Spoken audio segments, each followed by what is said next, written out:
Hello, I'm Isaac Hayes III, founder and CEO of Fanbase, and I'm here with a very important message. We are at a turning point in the Black community where we must have equity in the apps we use that scale to billions of dollars. But this time, we own the infrastructure, we own the culture, and we shape the future. And Fanbase is the future. Fanbase combines the free functionality of Instagram, TikTok, and YouTube into an all-in-one platform built for the evolution of social media and monetization. With over 1.4 million users, that's real proof that we are shifting the conversation of tech ownership and equity for creators. So right now, I want you to go to startengine.com/fanbase and invest today.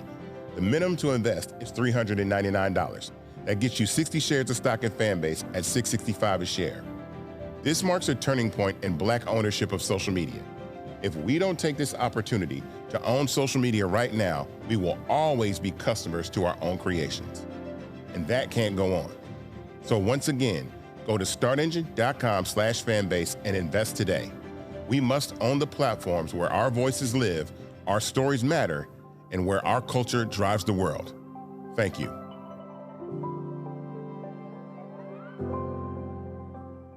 Folks, Black Star Network is here. Hold no punches. I'm real revolutionary right now. Black power. Support this man, Black media. He makes sure that our stories are told.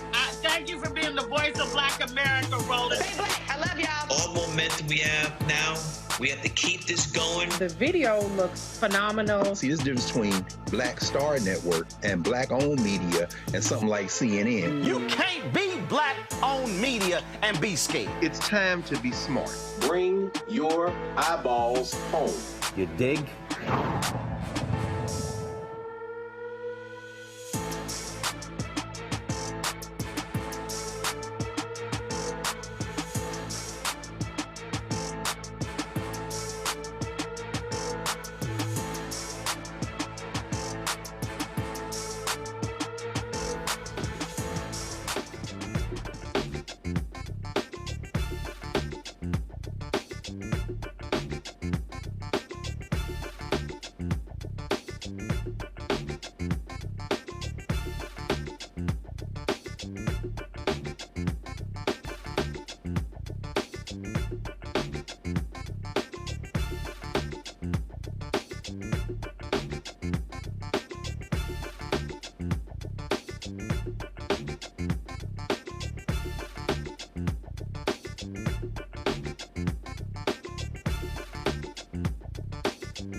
Today is Thursday, September 25th, 2025. Coming up on Roland Martin Unfiltered, streaming live on the Black Star Network.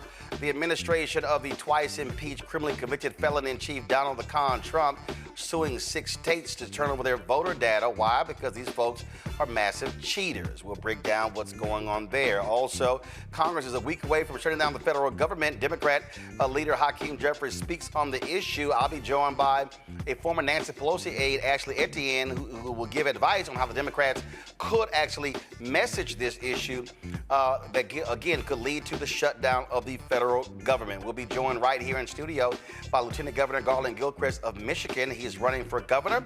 We'll talk about what's happening in that state, as well as the issue of political violence happening as well. Plus, Pastor A.R. Bernard of New York, he breaks down what it means to be biblical, but also to follow Jesus. Who's he talking to?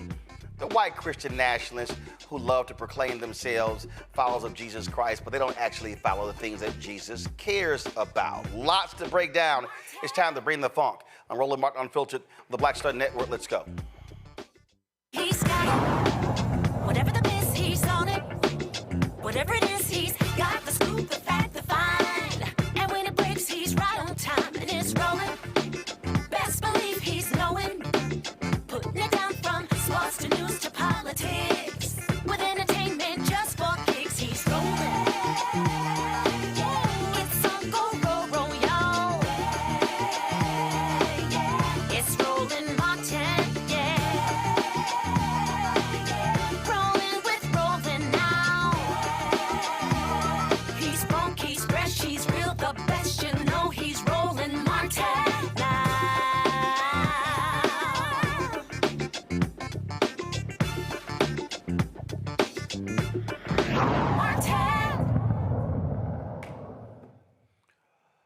The shameful, despicable civil rights division of Donald Trump, they are suing 6 states because they won't turn over their voter registration data. The states being sued: California, Michigan, Minnesota, New York, New Hampshire, and Pennsylvania. They did not turn over voter information, including name, birth dates, driver's license numbers, and partial Social Security numbers contained in their registration rolls. The DOJ claims the states are not complying with federal law, specifically the Help America Vote Act. In a statement, the despicable Assistant Attorney General Harmeet Dillon of the DOJ Civil Rights Division said, quotes, "States are required to safeguard American elections by complying with our federal election laws. Clean voter rolls protect American citizens from voting fraud and abuse, and restore their confidence that their state's elections are conducted properly with integrity and in compliance with the law." According to the lawsuits, the Attorney General has a unique responsibility assigned by Congress to enforce the National Voter Registration Act and Help America Vote Act. The laws are designed to ensure that states have effective voter registration lists and maintenance programs. The Attorney General is also relying on the Civil Rights Act of 1960 to demand the production, inspection, and analysis of the statewide voter registration list. Let's go to my panel: Dr. Greg Carr, Department of Afro-American Studies at Howard University; Dr. Nola Haynes, Georgetown University School of Foreign Service; Zabora G., DEIA Consultant and Employment Specialist. Greg, we know what's going on here. These white supremacists, they want to advance this notion that folks, the undocumented workers, are voting. And so we know what's going on there. And we know also they are targeting black folks. They have been purging folks from the rolls. The Supreme Court allowed that to happen, and that this shameful decision after that white man in Ohio sued them. And so I get what these states are doing. They don't trust this Trump Department of Justice because these people will do all they can to rig elections. That's absolutely right, Roland. As we know, I mean, this is, at this point, it's a beautiful thing, really, to see them drop all pretenses. Their Orange King, clearly mentally unwell, has dropped all pretenses. He's replacing attorneys in the Department of Justice, interfering directly with attempts to prosecute everybody from Adam Schiff to Letitia James. And in this case, his absolutely feckless, thoroughly unqualified toady, Pam Bondi, is simply complying with the wishes not only of her Orange King, but of the rest of the white nationalists who have taken over the the executive branch of the federal government. Unfortunately for them, however, election law would show us that many of the issues when it comes to elections are under the purview of the states. California's Secretary of State has raised privacy protection issues with the Department of Justice in response to these requests for voter information. We saw New Hampshire's Secretary of State telling the Justice Department in August that state law prevents him from disclosing the voter registration list. And finally, as has been the case in many of these ginned up attempts to exceed their authority, I suspect that all of these states will simply respond with, I'll see you in court. And we'll see what the courts say. It's not as simple as asking for something like this to be turned over. It's an age-old tactic, and I suspect it's going to fail. Zabora, again, they can't be trusted when it comes to any of this particular data, and we know what they're doing. They're on a fishing expedition. That's what they want to do. No, definitely. We know that they've been attacking our right to vote this whole time, and it keeps getting worse. They keep going after these states that are vulnerable, and a lot of people are unaware. They don't know what to do about this. So it's not just about getting these lists. It's about disenfranchising the vote even more, making it harder for people to vote, and making sure that we are not getting our voices heard. They are redistricting. They are doing all of the things to suppress the vote and keep people from really making a difference in their communities and ensuring that the people that are not being held accountable for what we need them held accountable for.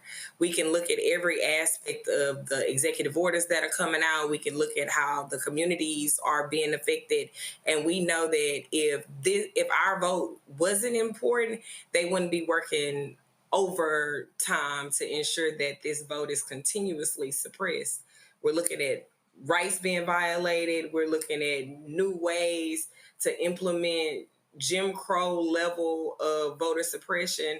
And we just have to figure out how can we ensure that we are holding our elected officials accountable? How are we making sure that we are getting our communities engaged and registered to vote, and doing whatever we can do to make this person that is not doing anything the correct way or the way that it has been historically done accountable as much as we can anyway. And let's see here, Nola, California blue, Michigan blue, Minnesota, New York, New Hampshire, you got Pennsylvania. We see what's going on here.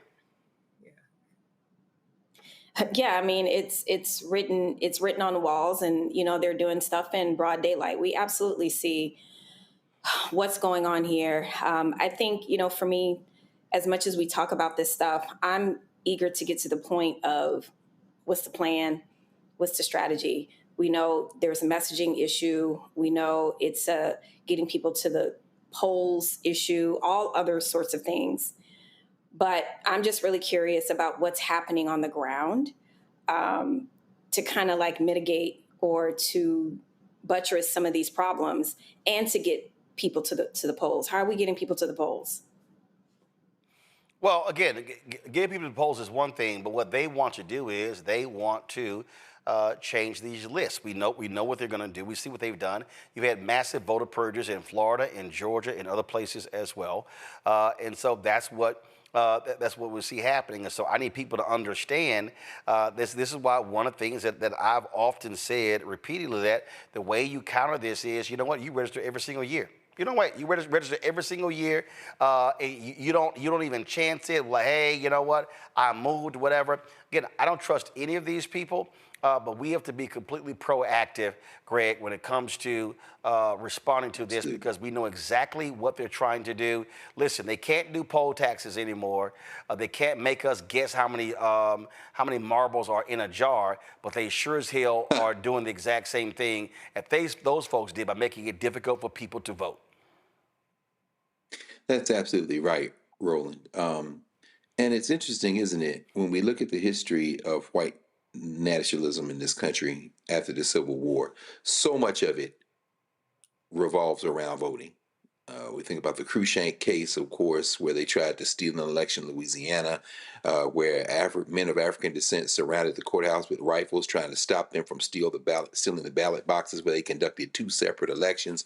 We think about, as you mentioned, the poll taxes, the white primaries, the idea that they could intimidate folk by asking the NAACP for its roles of membership, its membership roles. There's a strong whiff of that in this white nationalist foolishness. And since May, we know that this Department of Justice has sent demands to at least 35 states for copies of their statewide voter registration files, and 11 states have given them some information, but that information has been typically just the stuff that's publicly available, so no social security numbers, none of that.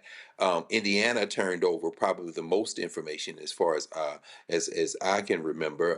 Certainly the Brennan Center, among others, have been tracking this. And of course, in an ominous gesture, the Department of Justice has confirmed that it's sharing what they get in terms of voter registration data with the Department of Homeland Security. They, of course, have bigger problems. Their bag man at the top probably needs to be checking his paper bags, his kava bags, for that $50,000 they're looking for. But they are indeed, to kind of underscore what you're saying, trying to intimidate people. They're trying to convey this sense that somehow they can get your information. If you're in one of the states that they have asked for this information, please understand that the court will stop them, primarily because your social security number, your information is sacrosanct, at least when it comes to this. They have no legal obligation to turn that over. Just like you said, they've sued these states, and then these states have moved right back and said no. The criminal division of the Department of Justice, which is really being weaponized at this point, has sent emails to chief election officials in at least a dozen states since June, requesting meetings to discuss an information sharing agreement. A great deal of this is bluffing. These people are bluffing. And when you punch them in the face, as we saw this week with Jimmy Kimmel, as we've seen before when it comes to universities, or for that matter, broadcast networks, except those who bend the knee, like ABC Disney last year, when you fight them, they somehow get their chest caved in and back up. And I don't think that this is going to be any different, quite frankly. All right, folks. Hold tight 1 second. I got to go to a break. We'll be right back. Roland Martin Unfiltered right here on the Black Star Network.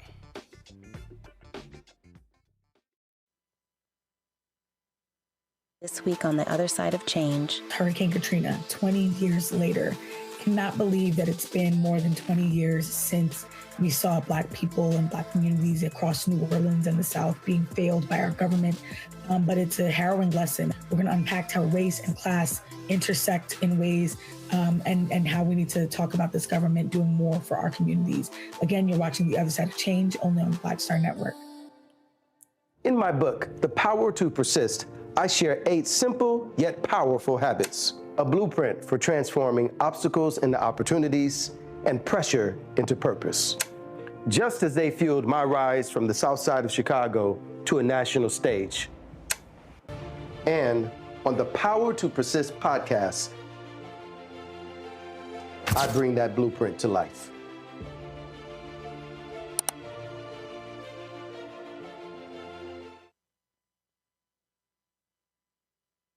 I'm Dr. Greg Carr, and coming up on The Next Black Table, we're speaking with Dr. Lucius T. Outlaw Jr., master teacher and philosopher. He takes us on his journey to discover and celebrate Black philosophy. From my undergraduate years at Fisk all the way through my PhD, I was never in a philosophy class where I had a professor who was a person of African descent, nor assigned a text written by a person of African descent, ever. How he pushed back at those who said there was no such thing, and got us all thinking about what it means to be Black. That's on The Next Black Table, exclusively on the Black Star Network. Hi, I'm Swing Cash, Basketball Hall of Famer, and you're watching Roland Martin Unfiltered.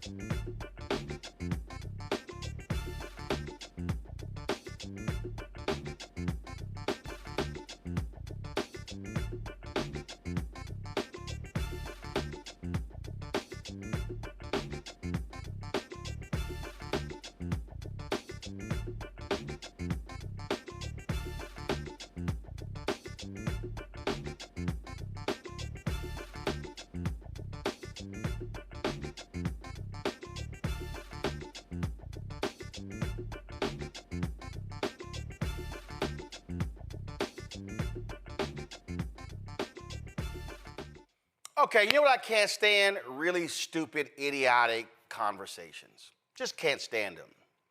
So Bill Maher was on Stephen A. Smith's Sirius XM radio show, and Bill Maher actually said this, which I just think it's a dumbass idea. Listen to this here. Who's the candidate on the left that can somehow derail him? Because I don't see anybody with a national presence that can pull that off. Where are you on that? I see somebody right here in my Zoom camera, and by the way, only for you, Zoom. I hate Zoom, but for you. Where's the Stephen A. Smith presidential bubble? No. I'd have to give up too much money, Bill. I'd have to give up too much money. I'm not giving up my money, man. I'm not giving up my money. Yeah. Money. They'll give you a free plane from Qatar. Are you kidding? Don't worry about money. You don't need money when you're the president. You think the president carries money? No, he doesn't need money. Not for 8 years. Probably need it after that. Well, but go ahead. Well, the Democrats, the reason why, I'm taking you a little more seriously for this is because the Democrats definitely need an outsider. I mean, I'm going to give you a little preview of something I'm working on that'll be on our show one of these weeks at the end as an editorial is, to me, the Democratic Party is a ghost brand. You know what a ghost brand is? It's like Sears or, General Electric. It's still a company, Abercrombie and Fitch, but they've really fallen on hard times. Yeah. But they've been around for a long time. So there is value in, it's an asset, right? Because there are still people who know of the company, and if you could have somebody take it over, who's not sentimental about that company and, relaunch it, rebrand it. But it would have to be somebody who is unapologetic about calling them out. People have lost faith in the Democratic Party for very good reasons. You're the only one I hear who, doesn't look like he cares what the other Democrats will say about it. I don't care. I really don't. Right, I know. I don't give a damn what they say. I really don't. I know. And it's somebody, I don't either. I'm right where you are. We're very close on all these things. And I think somebody with that kind of abandon is the only person who is going to win back former Democratic voters who have switched. So let's just deal here. This is why that's a stupid-ass conversation. I've said this. I've said to him, Stephen A. Smith ain't grossly qualified to not be president, to run for president, to think about president. At all. Bill Maher, same. Okay? Being an entertainer ain't the same as being president. Now, let's be real clear. Some of y'all might be saying, well, that America did vote for Trump. Let's be real clear. Trump is a white man with a lot of money, and what did he do? The Republican Party, he played to the issue of race. That's what he did. And see, this is where all these people are. All this, oh my God, we need an outsider. First of all, define an outsider. Define an outsider. I'm going to go ahead and say it. Democratic voters are smarter than Republican voters. Republican voters fell for the okie doke. They fell for the bullshit. Broke ass white people with no health care, no teeth, no education, got behind a rich dude who would not even let them walk through his hotel lobby. Are we clear? You can't be a loud, uneducated person who's an outsider and you actually think Democrats are going to pay you any attention. That ain't going to happen, all right? And so I love these people like Bill Maher, who sit here and go, oh, we need right now, we need an outsider who can actually run. Let's see here. Who was elected twice? Senator Barack Obama. Who was the Democrat before him? Governor Bill Clinton. 2-term president. Let's see. The Democrat before him. Who was that? Oh, that was Governor Jimmy Carter. Who was a Democrat before him? Oh, that was U.S. Senator Lyndon Baines Johnson, who actually was vice president, who became president, and then was elected to his own 4-year term. Who was before that? Oh, I'm sorry, that was Harry Truman, who followed FDR after FDR was there for 4 terms. What was FDR? governor, New York. Do y'all see where I'm going?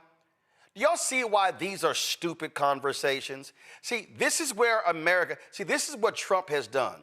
Trump has dumbed down America so much that we literally will have conversations about grossly unqualified people because they happen to entertain us. Oh, Schwarzenegger should run. Oprah should run. Oh, George Clooney should run. That's what we've actually become, okay? So what we've done is we've stopped actually thinking smart is sexy. So Trump has so delegitimized politics that what Democrats are saying is, hey, let's have a buffoon run who is loud, obnoxious, who yells at people, says crazy things, and yeah, that's actually going to do it. No, that's not going to do it. What's actually going to work is if you have a Democrat who says, this is what I'm going to deliver, and actually do it. You see, Democrats said, oh no, we can't change the rules in the Senate because if we change the rules when it comes to the Biden-Harris nominees, then the Republicans, they're definitely going to do it. So what do Democrats do? They play by the rules. And then what do Republicans do when Trump gets in? They change them. They're like, yeah, we're going to move these nominees. They go ahead and do it. Republicans lay out Project 2025, a damn near 1,000-page document, and says, if you put us back in, we're going to do all of these things. They literally gave them the playbook. Every time I think about this, I think about Barry Switzer. Barry Switzer says, if we run the wishbone the way we're supposed to run the wishbone, you will never be able to stop us. That's what they did. The problem is, we had a bunch of dumbass people who are progressives or independents who said, okay, I know they did Project 2025, but I don't really think they're going to actually do what they wrote down. Really?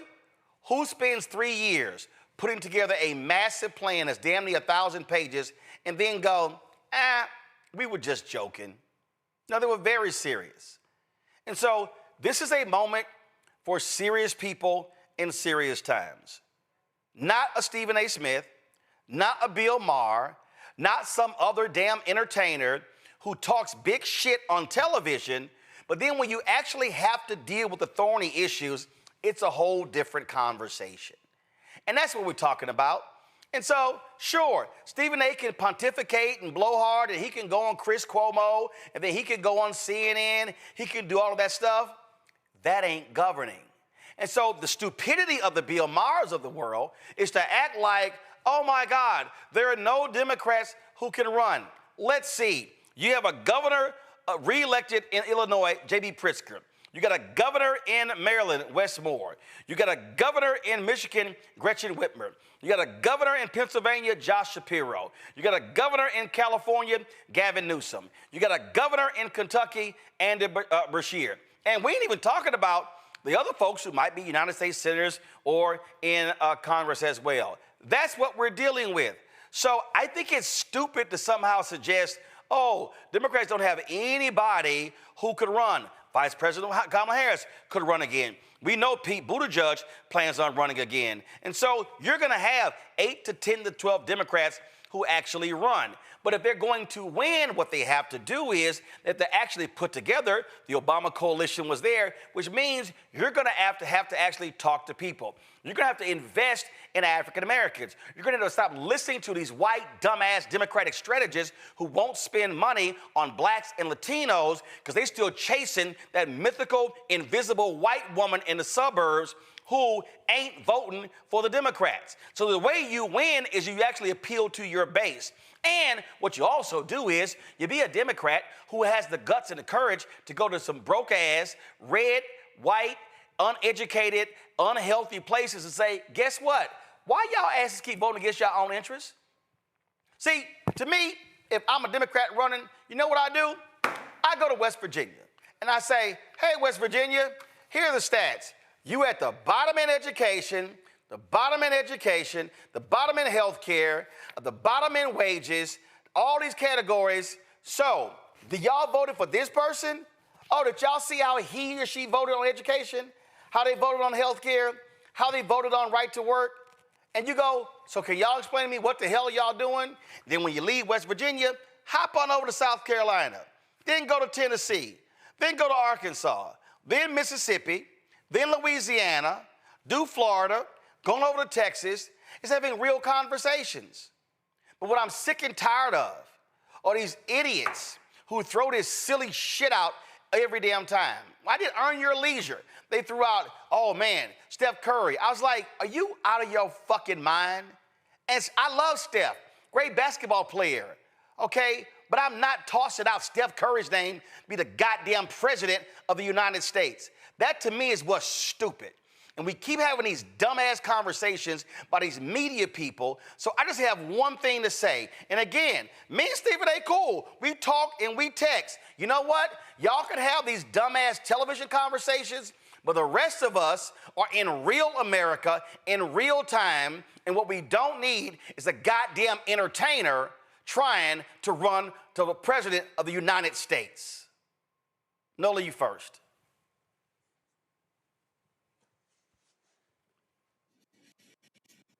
Nola, go. So yes to everything that you just said. I am. I'm trying to. Go. Oh, okay. Yes to everything you just said. Shit. Come on, can you hear me? Yeah, you got that ragged ass internet. Go. Okay. See, I told you she got that cricket internet. Zabor, go. Everything you said is absolutely right. They giving everybody a mic to say the craziest of things. We don't need nobody else that's incompetent, that don't know politics, that don't know economics, that don't know science, that don't understand research. We need somebody that's going to understand and look at the facts, look at all of the things, how we could create so much damage in less than 6 months. We got to stop spreading rhetoric that is impacting our communities. It's impacting Black, brown, disabled, all of these things, and you have the nerve to still not take this serious. How do we even say things like that? If you're looking at how this is impacting all of the things, how we have the government more in our business than we've ever had them, and we're dealing with people that are saying one thing, they don't want big government, they don't want this, they don't want that. But then on the other side, they're supporting all of these things that allow the government to be directly in our business. And you say things like you want a person that yes, he's charismatic, yes, he's a truth teller, allegedly, or fearless, or whatever you want to say, but that don't make sense when it comes to running this country. I want a person that understands the policy brief. I want a person that's not on TikTok or on Twitter saying all of the weird things just because that's the first thing that came to their mind. I want a skilled person, a person that has a skilled team, a person that has a representation that looks like the rest of this country and not just a bunch of white people in a room doing what they want to do. We need real change, real people, and people that understand our issues. We need real organizing, grassroots efforts. We need a real president, a real leader that understand what the people need, not just, I need some money and I'm worried about this. That doesn't even make sense. We don't need unfiltered in that way. Greg? I agree. You know, it's very interesting. Maybe a third, the most charitable reading of it is a third of those eligible to vote in the United States of America voted for Donald Trump in the last presidential election. Just a little over 60% of the people who are eligible to vote in this country voted. That means that just somewhere south of 40% of the people in this country did not vote at all. And of the people who voted, only about a third of the people who voted for Donald Trump. He has no mandate. He has no veneer of inevitability, and he is a purebred idiot. This conveys the sense that the United States is an idiocracy. We all saw Bozo vomiting at the United Nations this week. And unfortunately, these news cycle, not even news cycle, these platform-driven politics have projected the idea that people in the United States are just that stupid. It's not the case. There are a lot of stupid people, millions of them pull the lever for Donald Trump. Stephen Anthony Smith has no chance. to be president of the United States. However, he occupies an outsized space in these broadcast and streaming media platforms. So when he comes out, as he did this spring, and saying that he may have no choice but to run for president, when he comes out, as he did earlier this year, and talks about the idea, that's when asked, well, why would you start a political career by starting as president? And he responds, why not? This, of course, this isn't unhinged. This isn't delusional. This is a talking head doing what talking heads do, talking. When he said this week, when he asked the question, who cares what Kamala Harris has to say in the wake of the release of her book, and when he says that her political career is over, well, I put as much stock in that as I do anything Stephen Anthony Smith says, which really comes down, let me think, oh yes, zero. I put nothing in Stephen Anthony Smith. And finally, when he said, as he has said this week, that Josh Shapiro or Wes Moore might be the best candidates, this is where I think Stephen Anthony Smith comes into play, if at all. There are people who might consider something he has to say as it relates to politics to be worthwhile. These people would be deeply ignorant and underinformed, but they might say that. Stephen Anthony Smith working the angles so that he can remain visible, so that he can continue to make his money, as we heard him say, talk to Bill Maher, who is a completely, almost indescribably useless public commentator. When he says that, well, then he would then might calculate that it might be better for me to push forward names that will keep my name in the mouths and my face in the eyes of the people who give me my bread and butter by making me relevant, by allowing me to appear places. I think that's what we're going to see more and more for Stephen Anthony Smith as politics heats up, election cycles get closer, and people begin to focus on real issues. Stephen Anthony Smith will never be president of the United States, and he will never run. What he wants to do is take up time, like what he's doing right now. And again, real simple. Bottom line is, look, folks can have whatever conversation they want. I just want people to understand, don't waste your time with dumb, useless conversations. And if any of these people are talking about entertainers or sports talking heads or entertainment talking heads or y'all, it's a waste of time. I'm telling you right now, there are real people on the Democratic side who can run for president. We don't have to resort to stupidity. When I say we, I mean the American people. Enough is enough. We are seeing the damage of what happens when you elect an idiot and put him in charge. Because we know Donald Trump is actually not in charge. We know who's in charge? Stephen Miller, Steve Bannon, the Fairless Society. That's who's in charge.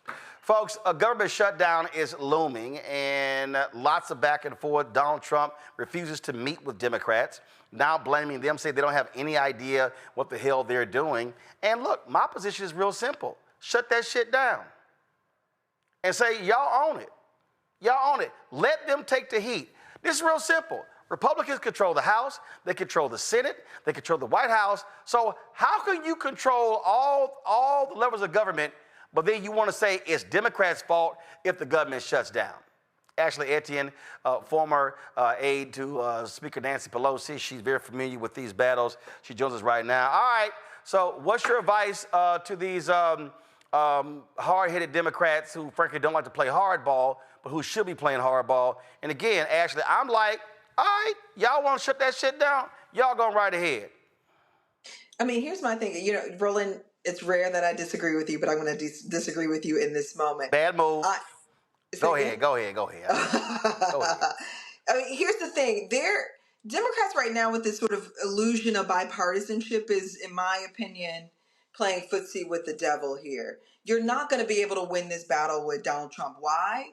Because he doesn't care. They're willing to sacrifice the hostage, which is his own people. So if you shut it down, of course, his people are going to be impacted greatly. But he's now put on the table more cuts in federal employees, which actually impacts Black women disproportionately. 12% of the federal workforce is Black women. So we've already seen where Black women, 300,000 of us, are out of the workplace. And the reality is, like, this could impact those women even, that population even more greatly. But my larger point is that you don't pick a fight that you're not prepared to win. I mean, you don't go into a battle you're not prepared to win. When you've got your opponent who's willing, again, to sacrifice the hostage, What's your situation? How can you win in that dynamic? Secondly, Donald Trump is a master communicator. I don't think we've given him enough credit. If we shut down the government, the first thing he's going to do is blame Democrats for the entirety of the state of the economy, from high prices to the skyrocketing. But Ashley, if you don't shut the government down,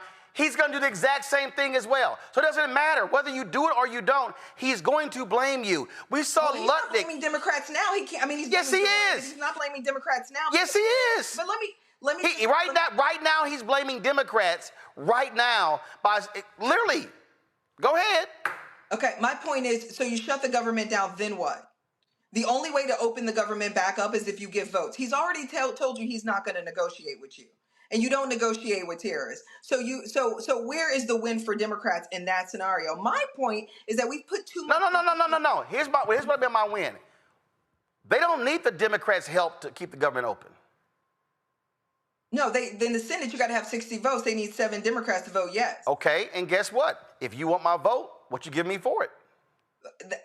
My thing is they've already failed at negotiation. The Democrats. Okay, so your advice is for them to go ahead, vote for it, and then what?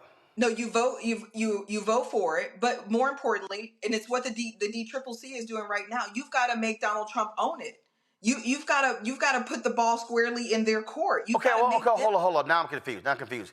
Okay. On one hand, you say that if the Democrats vote allowed to shut down, he's going to blame them. Now you're saying, but they should vote for it, keep the government open, but then make Donald Trump own it. But you say he's a master communicator, so how are they going to make him own it? So you digital ads in these states go right into these districts and make your argument, which is an economic argument. And what's the argument? The argument is that Republicans voted to.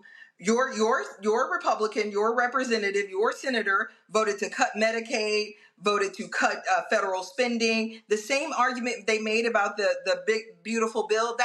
You keep leaning into those arguments. So how does that help them when their polling numbers are still awful?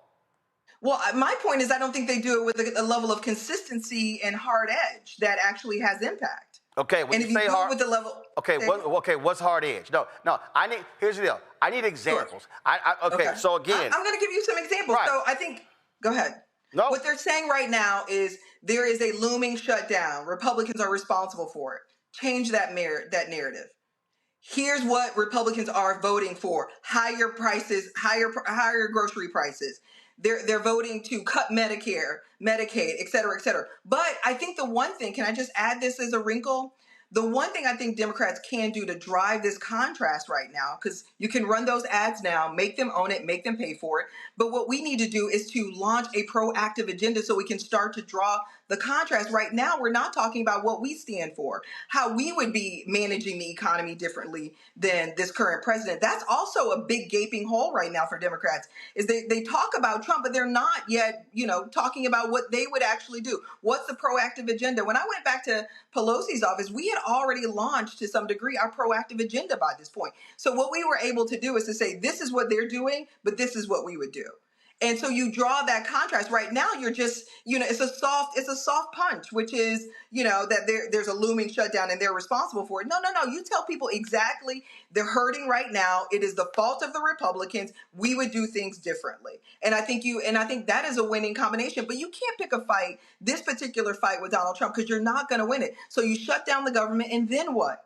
They don't care. They don't care about jobs. They don't care about their own people. They don't care about the country hurting. So you don't have any leverage in that negotiation with them. When they're willing to burn the whole thing down every day, which is what they're currently doing, you think you're going to go in a negotiation and have an upper hand with them? Absolutely not. They could care less. And they know for a fact every time they shut down the government, at the end of the day, both parties got blamed for it. It was pox on both houses. It's never a shutdown is never a clean win for anybody. But my point is, we've already demonstrated. And I guess my position is from a standpoint of I have a lack of confidence in our leadership right now. So I'm not confident that you can take me into this battle and get me out of it unscathed and clean, and that Donald Trump's going to own it. I don't believe that that's going to happen. So my point is, you got to make them pay for it right now. Go into these districts aggressively, from the DSCC to the DCCC, aggressively run ads, pointing the finger at them, and then contrast it at some point really soon with what we would do as Democrats. That's what also helps shore up confidence. That's what also helps drive some of those polls. But if you're not introducing a proactive agenda, it's empty. It's toothless to some degree. Well, I just think that, again, when I sit here and look at what you talked about, an aggressive tack, an aggressive tone, I'm sorry, I don't see it. And I'm just trying to. That's my point. Is they're not being aggressive. And then I do see it. I see it from folks like Congresswoman Jasmine Crockett. Totally. I see it folks like from Congresswoman Alexandria Ocasio-Cortez. I see that, but again, I'm trying to figure out literally where's the DNC in all of this. I agree. Let me make a good point to you. To drive the point that they're not being aggressive enough, I just mentioned a couple facts. 300,000 Black women have now dropped out of the economy. Black unemployment is at record 7.5%. I called the DNC and I said, first of all, what you just said right there, that's just too much Black. They try to mention all that Black. Go ahead. Well, but they should be, because we vote for them 92% and 85 plus percent. I know. I mean, there is no Democratic Party without us. So yeah, I'm going to start with us. I'm centering us, as they should. And so my question was, what have y'all said about this? What have y'all said about this? I went to the CBC, I went to the leadership offices, and went to the DNC asking this question. This is your base vote. Without Black women in particular, you don't have a party. Without Black people, you don't have a party. So I want to know what you said about it. The DNC sent me a statement from some spokesperson. Why a spokesperson? Why isn't Ken, who's the head of the party, leaning into this to start to bridge that bill with our voters? White United States Senator. Hold on. Let me finish. Then I went to the CBC. I've not seen a statement from them either about it. That's a problem. Then I went to the leadership office, who happens to look like us. I didn't see a statement about it. I mean, I could be missing it, but I asked and I didn't see a statement about it. So my point is, I don't have confidence that you can get in the middle of a fight like a shutdown, because I've been in the middle of a shutdown. I remember turning to Nancy Pelosi when we were at 30 days and said to her, "Madam, you've got to give Trump what he wants. This can't go on any longer." And she said to me, look me dead in my face, "You've got to have a stomach for this job. Now is when he gets weak." My thing is, we don't have that type of leadership anymore. I mean, you can't even issue a statement acknowledging the crises that your base vote, your most consistent, loyal base vote, holding up the whole party, is dealing with right now. So why would I have the confidence that you can get into the middle of the fire and be able to handle yourself? So I don't disagree with you. I think the reality is there is no aggressive messaging. My point is that there has to be, the moment demands it, and we need to couple it with a proactive agenda so that we can start to draw this contrast, so people can start to understand who is to blame for this. Well, for me, you had a white United States Senator from Missouri who literally gave a white nationalist speech saying our ancestors took this country for us, and it was for them, and it was for us, and only us. And to your point, I hit Chairman Ken Martin directly. I hit Democratic leader Hakeem Jeffries. I hit Congresswoman Yvette Clarke directly. And I'm like, I hit a person in Senator Chuck Schumer's office. I think the only thing I saw was a tweet from the CBC. And I'm like, that's it? And I think, and I'm just being honest, I think Democrats are so damn scared to say Black, to say Latino, because of this anti-DEI stuff, and you've got white Democratic strategists saying, shh. So then we need to reassess this. No. I'm telling you. I think what's here. I quit his ass. I think we got to reassess this relationship. You got white Democratic strategists who are saying, "Shh, don't say Black, don't say Latino, don't say people of color. Let's just keep it vanilla, because that's what we got to do." That's what's going on here. So my question to you, though, is, I mean, you've got a massive platform. I tell you all the time, there's nowhere I can't go in the country where someone doesn't say, "I saw you on Rolling." So my thing is, what are we going to do about it? We have the power in the dynamic. What we do, first of all, I mean, you got the CBC happening right now. There's leaders from all over the country right now in Washington, D.C. Listen, I moderated only one panel, and that was Congressman Hank Johnson I'm not doing anything else. I'm not on anybody else's stage. I said in that panel what we're going to do. We're going to actually restream that panel discussion. We laid out very clear specifics what needs to happen. But what I've made perfectly clear is that we have leadership, political leadership, civil rights leadership, preachers. It's everybody running scared. Let me just be as frank as possible. What Donald Trump has done, and I don't think Democrats don't want to admit this, others don't want to admit it. They're scared to death. They're like, he's vindictive, he's going to seek retribution, he's snatching funds, and everybody is scared. And I'm like, well, we're the first losers. And I'm like, well, guess what? If somebody is going to sit here and come at you guns blazing, well, you damn sure better be prepared to fire back. If somebody's going to be trying to come take you out politically, you better be ready to fire back. And what I'm saying is, I am not seeing the focus on mobilization and organization. So what I am saying to black people, I'm not waiting on Schumer. I'm not waiting on Jeffries. I ain't waiting on Ken Martin. I'm telling my audience, send your money to Black Voters Matter. We have black organizations. You got Georgia Stand Up. You got entities in North Carolina. I am not wasting my time on a party, because our interests ain't Democratic interests, they're black interests, to the point that Greg always makes, that we're going to use them as the vehicle to be able to get what we got. The Democratic Party is the delivery system for what we want. Well, Roland, you and I talk about this offline all the time. It's not just a delivery system. It is one of the most profitable businesses in the country. They raised $2 billion in 100 days. There's no other entity in this country that's raised $2 billion in 100 days. More importantly, there's only a two-party system. So we need this party, that party, to work for us. Right. No, but what I'm saying is, my point is the whole anti-black, I'm scared, I'm running scared. We shoulder the burden of that. First, you can see it right now in the numbers. More severely. And you're talking about black women who hold up the entire community. But what I'm saying is what we are advocating are for black interests. The Democratic Party is the delivery system, and so understanding that. But it's a big money maker. No. I know it's a big money maker, but the point I am making is, if I have finite resources, I'm not going to send it to a candidate. I'm not sending it to a party. I'm not sending it to a PAC. My whole deal is this: send our money to a black entity that we know is on the ground, that employs black people, that we know that works with black pollsters, that we understand that, because that's the issue. Listen, a very prominent person came to me pissed off when Win with Black Men raised that $1.5 million, and came to me and said, y'all were the only group that raised money and didn't send it all to Kamala's campaign. I said, you goddamn right we did. I said, because it was my idea.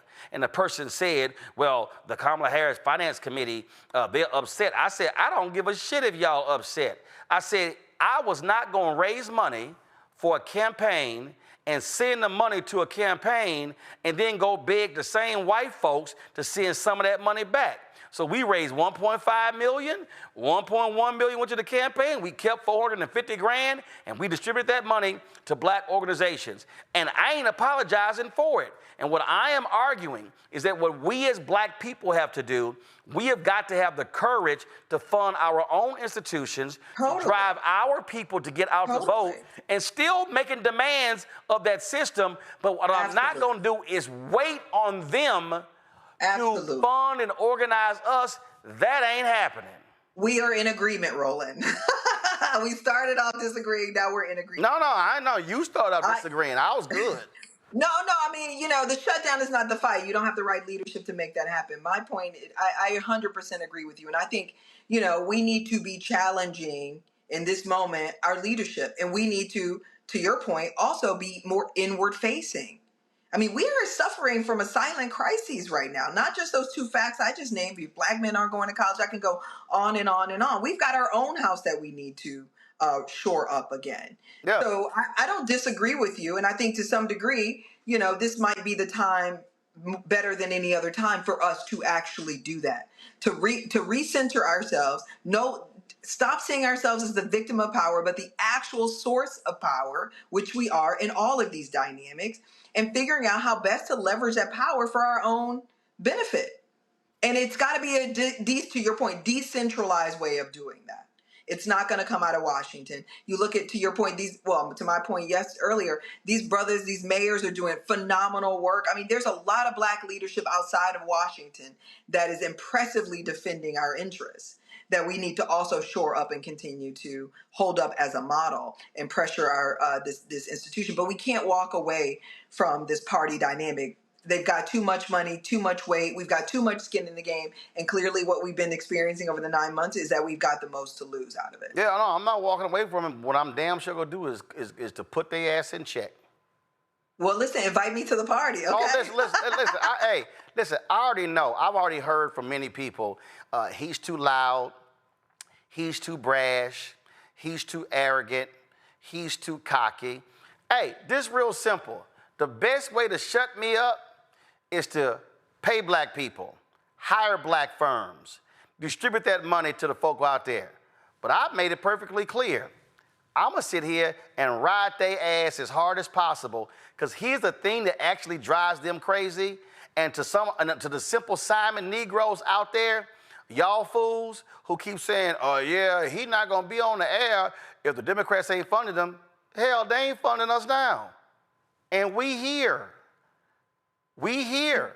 And for all y'all fools who keep talking, oh yeah, you got $350,000 from Kamala Harris's campaign. We got way more from the donors of this show, the 36,000 people who've donated since we launched this show. So don't no party control what we do, and I'm going to hold their ass accountable, because we not playing any of these games. And I said it before and I say it again. If there are some Democrats who ain't doing their job, primary their ass and bounce them from office and put some folks in who ready to swing. Can I just challenge you on that too? What? Again, because I arrived in this town with only one goal in mind, and that was to represent my people. So we've got to ensure that nobody is beyond reproach when it comes to our interest. And that's my point. No, hold on, because I think we skip over this part. That's also leadership that looks like us, that's been at the table for a very long time. Oh, hold on. I'm sorry. None of these issues. No, I'm sorry. Did you miss what I just said? I was clear. No, I wanted to punctuate one point. No, did you clearly miss what I said? I was very clear when I said, if there are people who are not doing the job and who are not representing us, primary their asses and bounce them from office. I didn't say white, I didn't say Black, I didn't say female. That goes for anybody. I'm real clear. I just want you to say that part, Brolin. but I already said it. Punctuate that point, though. I already punctuated it. No, punctuate that point because... But this ain't the first time I said it on the show. But I don't watch it. I'm just saying in the context... I've said it numerous times. Ain't nobody guaranteed their political seat. Nobody. Nobody on the federal level, the state level, the county level, the city level, the school board level, no judge, no DA. You got to earn it every time. Got it?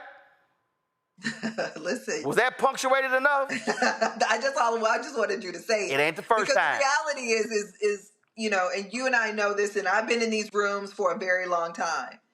Most of the people doing the damage to us look like us. Oh, I got it. Hold on, and let me say, I know you're a believer, like I'm a believer, and this word has been circling me, which is Moses is dead. It's time for the Joshua generation, and it's not an issue of age; it's an issue of mentality. No, so, but hold on, we're gonna go biblical. Then we got to really go biblical because it was because it was Moses. Where are you gonna start? No, because it was Moses who sent Joshua and Caleb and the other men into to survey the land. And what happened was the weak dudes came back and said, ooh, they too big, they too strong. And it was Caleb and Joshua who told him the truth. And then he then said, I am going to give you your inheritance. And then he picked Joshua to be the leader, and then Caleb also to follow Joshua. So what has to happen is Moses was an authentic leader who then chose that. So what has to happen is, what has to happen is we got to have some Calebs and Joshuas who understand to be understudies, but then we also got to have the Moseses who know when they are moving on, leadership then rises up. The problem is Moses recognized he was never going to ever to live forever. The problem politically is we got folk who don't believe they ever gonna die in office, and they never actually pick a Caleb and a Joshua. Absolutely. That's the problem. And also, though, not realizing, and this is not realizing that their time is up. That's my point. That's right, but Moses recognized it. Too many of our folk, they don't. Ashley, I appreciate it. That's my point. Yes, you're right. We're together. Yeah, I appreciate it. Thanks a lot. You finally came around. All right, I'm gonna go to the panel here. Do we finally have Nola? Did she finally get her Cricket Wi-Fi working? Wow. Apologies to the wonderful people that I am staying with in your beautiful home. Please excuse Roland Martin. I'm going to mess with you regardless. I don't care. Yes. It don't matter who you staying with, where you at, whether you at your house, whether you in New Orleans, it don't matter. So to my friends. Yeah, okay, whatever. Listen, the point here, whether we talk about the shutdown or whatever, this, and I heard it today at CBCF, and I hear wherever I go around the country. Nola, what people are looking for, they're looking for people to lead. Everybody is scared. It's like seriously, people are like, yo, who is going to lead in this moment?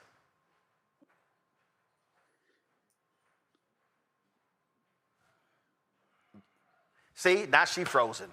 See, that's what I'm talking about. Greg, I'm gonna go to you on that one. So, Greg, that's the thing here. People are looking, they are craving, they are desperate for leadership. They are, and more than any single other thing, people are afraid of pain. A shutdown is going to cause real pain. It's going to cause real damage. That nasty piece of work Russell Vogt, that nasty piece of work at the Office of Management and Budget, wants a shutdown so they can continue the project that they laid out in Project 2025, which is basically eviscerating the federal government, firing people permanently. John Boy Roberts and his white nationalist majority at the Supreme Court have clearly shown with their abuse of the rocket docket that they are on board with destroying the federal government. At least in the short term, they're saying, well, we'll come back and rule on the merits. But the interim is what you have to worry about, because a lot of people, somebody loses their job, they got to go find another way to pay their rent, to pay their mortgage, to eat. And so, who's to say they're going to come back to the workforce? So people are more, I think, concerned about the pain they will suffer. Something Sister Etienne said, I thought it was very interesting, about 15 minutes ago, 10 or 15 minutes ago, when she said she went into Nancy Pelosi's office 3 weeks into the shutdown and said, hey, we got Madam Speaker, and she said, you got to have a stomach for this.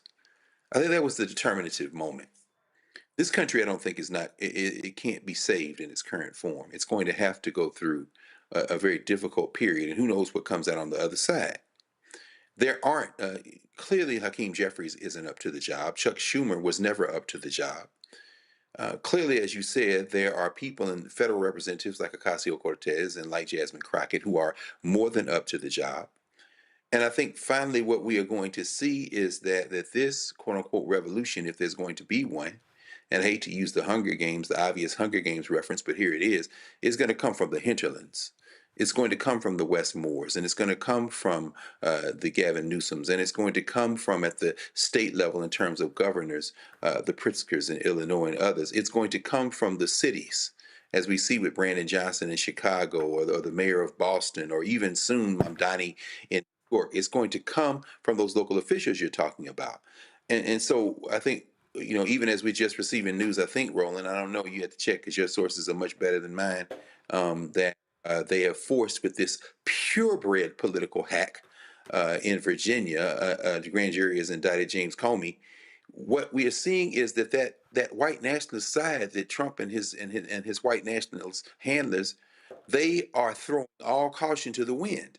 When you are in a fight like that, there is no such thing as a reasonable accommodation or a reasonable compromise. You must now go to war. And I think there are going to be some losses on the Democratic side before this is all over. But that pain, if there's any chance for this country to emerge on the other side of that pain with something even resembling what it was before Trump won the election, I think it's going to just require some pain. And people just going to have to, we just got to get our minds around that. Noah, we got you. Okay, wonderful. Well, just start talking before you go out. Just go. Oh, Jesus. So people are looking for a leader and all the people that were mentioned. But one of the things that really stands out is everything that we've said, it's what the base is wanting. I always say this thing that it's challenging to kind of explain the policies behind a decision. People just want to show you, they want to see you showing up. They want to see you showing up with gloves on, ready to fight, ready to be that aggressive person. That's what the people are wanting. And there's always this huge disconnect between what a politician needs to do as a politician versus what the base is wanting that politician to do. And right now, the base is screaming for a heavy hitter. And unfortunately, we're just not seeing it with the leadership that exists right now. And to Ashley's point about is the shutdown the hill that the Democrats want to die on? Because if they don't have the juice to bring Trump to the initial negotiating table, are they going to have the juice to turn the lights back on? So I think that's a very interesting and important argument. But besides that specific problem, people want to see leadership punching back, and they still aren't. And people are still very upset about that Kirk vote and the October 14th Memorial Day. And the Dems lost a lot in the community with that specific vote. So they are caught between a rock and a hard place right now with this shutdown, with people wanting to see them show up strong versus knowing they don't have the juice to turn the lights back on if they don't vote with the Republicans, to avoid the shutdown. So they need that fighter. We don't have a fighter in there right now, and that's what people are wanting to see, straight up. Deborah? We can't be scared. And it's not just them, it's us. It's the people in our neighborhoods. They're suppressing the vote. They're starving social programs. They're impacting the marginalized communities with disabilities. But those grassroots organizers, those faith leaders, those disabled advocates, all these everyday folks are holding this country together. Even when people are getting fired, even when they are feeling like their rights are being trampled over, we have to look within us. It's not just them. We got to hold them accountable. We have to organize. We have to take accountability. If not you, then who? If not now, then when? It's our time. This is our country. And as we saw with Target and our boycott, as we saw with Jimmy Kimmel last week, if we stick together and really do something, all it takes is one group of people to say, hey, we don't like this. We're not going to deal with this. We looked at those students at TSU last week, and we see them running those MAGA supporters out of there. Because when we organize, when we work together, we change things. And when we start at our lower levels of government, city council, and we're getting these people out of office that don't belong, that are overstaying their welcome, and we're really educating our people, educating each other from friends to the family, supporting each other, supporting our businesses, and getting back to those grassroots efforts that made us the communities that we are. That's how we get to the next level. That's how we hold them accountable. Folks, hold tight one. Hold on one second. We come back. I chatted with Congressman Jim Clyburn today at CBCF. We'll have that for you next right here, Roland Martin Unfiltered on the Black Star Network. You want to support the work that we do? Join our Bring the Funk fan club. Your dollars make it possible to do the work that we do. The goal is to get 20,000 of our fans contributing on average $50 each a year. That's $4.19 a month, 13 cents a day. We've got some new shows coming down the pipeline, some exciting opportunities I can't wait to tell you and share with you as well. And so, support us via Cash App. Use the Stripe QR code. You see it right here, bottom left-hand corner. Use that also for credit cards as well. PayPal, R Martin Unfiltered. Venmo's RM Unfiltered. Zelle, Roland at RolandSMartin.com. Roland at RolandMartinUnfiltered.com. We'll be right back. said the quiet part out loud. Black votes are a threat, so they erased them. After the Supreme Court gutted the Voting Rights Act in 2013, Republican legislatures moved fast. New voter ID laws, polling place shutdowns, purges of black voters from the rolls.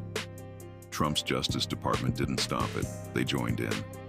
In 2018, his DOJ backed Ohio's voter purge system, a scheme that disproportionately erased black voters. Their goal, erase black votes and political power.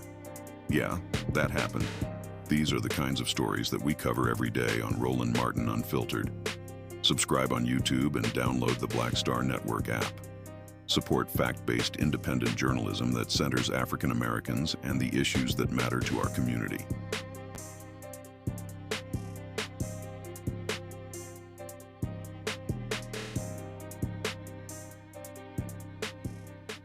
Next on the Black Table with me, Greg Carr. An hour of living history with Dr. Richard Mariba Kelsey, thinker, builder, author, and one of the most important and impactful elders in the African American community. He reflects on his full and rich life and shares his incomparable wisdom about our past, present, and future. African genius is saying that my uncle was a genius, my brother was a genius, my neighbor was a genius. I think we ought to drill that in ourselves and move ahead rather than believing that I got it. That's next on the Black Table, here on the Black Star Network. Michael McMillan, President and CEO of the Urban League of Metropolitan St. Louis, and you are watching Roland Martin Unfiltered.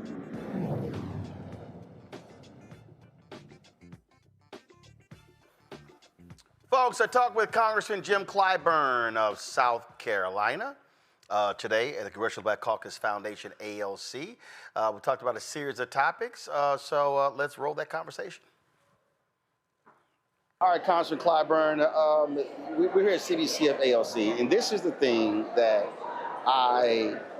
people keep saying everywhere I go. They're like, okay, folks are gathering here, but people want to know what's the plan? Who are we following? What are we doing? What do you say to those people? Because there's a lot of disenchanted African Americans out there. Well, I would say that we are going through a period of our history that many of us thought was behind us. And anytime you're being challenged, the way we are currently being challenged with this administration, and it just didn't start with this second Trump administration, it started even before the first Trump administration. And I think that what we are suffering from is the fact that when you have 13 members of the Congressional Black Caucus, that's one thing. When you get 60 members of the Congressional Black Caucus, that's another thing, which means a little more effort must go in to trying to find common ground on issues. And when you've got a Congressional Black Caucus like ours, when those 13 members first came, they all had one thing in common. They were majority-minority districts, by and large, very progressive when they didn't have those numbers. Today, our country is less progressive, and we've got more members in our caucus who do not come from majority districts, and I'm one of them. And on that point, because what happens is, people like, okay, well, why aren't they representing black folks, representing black interests? And I'm always saying, well, you have to look at your numbers. You have to actually look at the numbers. And so you take a Sanford Bishop in Georgia, the makeup of his congressional district is different than the makeup of Congresswoman Jasmine Crockett. Absolutely, totally different. I mean, Sanford would not be here if he did not have a way to deal with peanut farmers. I mean, when you look at his district, you see how many people here, how many people there, their balance of power, the difference in his winning and losing are farmers. I don't know what's in Jasmine Crockett's district. I don't think she got many farmers. No, because I'm actually one of her constituents. In that district, I mean, it's an urban district. It's a bunch of bedroom communities there in South Dallas County. That's exactly right. And so we need to allow people the benefit of that. When I first came here, my congressional district was around 58% black. Today, it's around 47% black.